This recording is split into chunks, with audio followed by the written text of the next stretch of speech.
Yo, how's it going, Bears fans? Welcome back to another episode of the Bear Down Podcast. I'm your host, Chris, and today we are going to be meeting the Los Angeles Rams. Before we get into this episode, I would like to say, obviously, it's just me, myself, and I right now.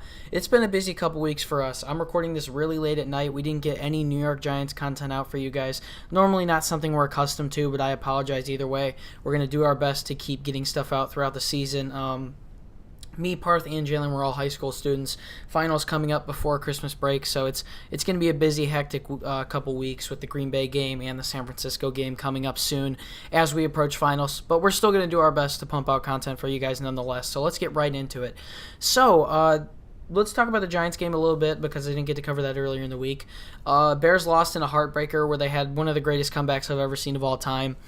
I know it was only 10 points, but to drive down the field twice with Chase Daniel playing how he was, it was pretty good. We were one of three teams the entire year out of a good bit of onside kicks tried to actually recover one. We had a chance in the game.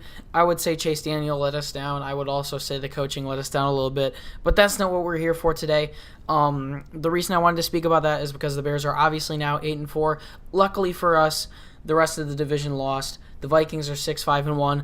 The Packers lost to the Cardinals at home, and Mike McCarthy got fired. That's incredible. We all knew that was going to happen, but we didn't know when. So the Packers are now 4-7-1 with Joe Philbin filling in at interim head coach. Hopefully they find someone for them to bring the best out of Rodgers. I know I'm a Bears fan, but just from an NFL perspective, it's good to see Rodgers playing well.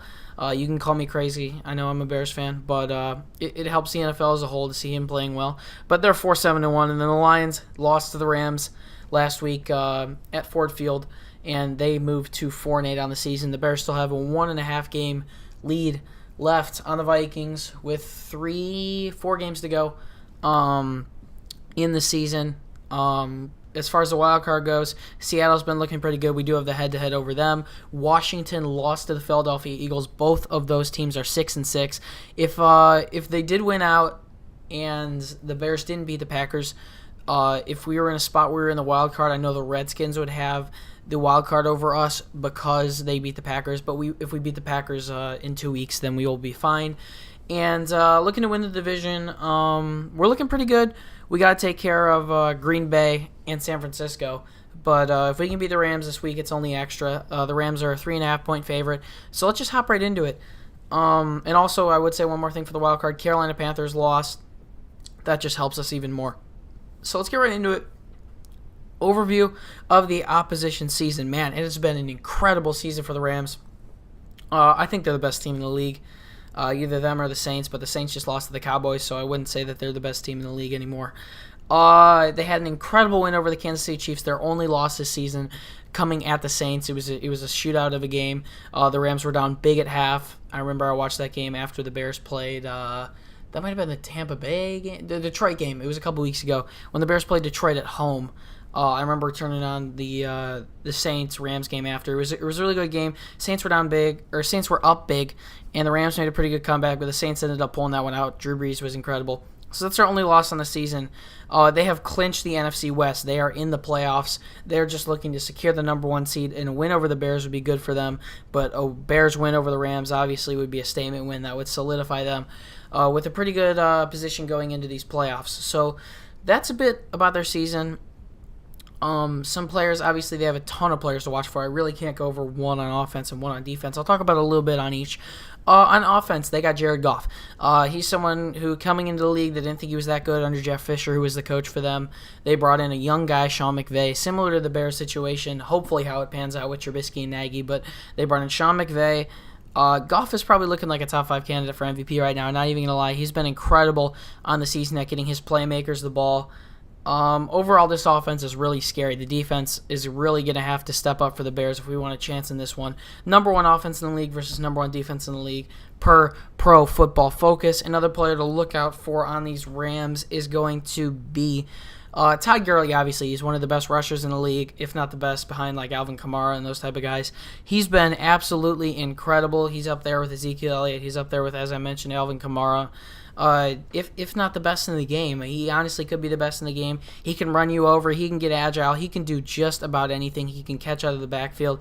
He is a dual threat for sure. Todd Gurley is a player to watch for on those Los Angeles Rams. Finally, another one I'm going to go on offense. I'm not going to say Brandon Cooks. I'm actually going to say Robert Woods because he's someone who's underrated, who probably Prince Amukamara will be on all game. He's had a pretty consistent season. Cooper Kupp being injured has helped him a little bit, but this Rams depth chart on wide receiver, it normally lists of Brandon Cooks, who will probably be on Kyle Fuller, I would say. And then you got Robert Woods, and you got some other guys like Pharoah Cooper.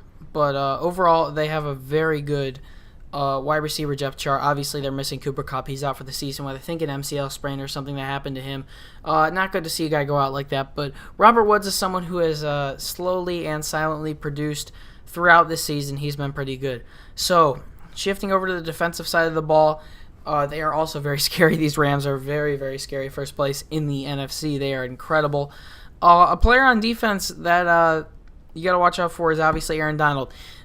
People are saying that the the NFL Defensive Player of the Year is going to come down to Aaron Donald and Khalil Mack. Probably with Donald, honestly, at this point, having a little bit of an advantage because Mack obviously missed those 2 games against the New York Jets and the Buffalo Bills this season.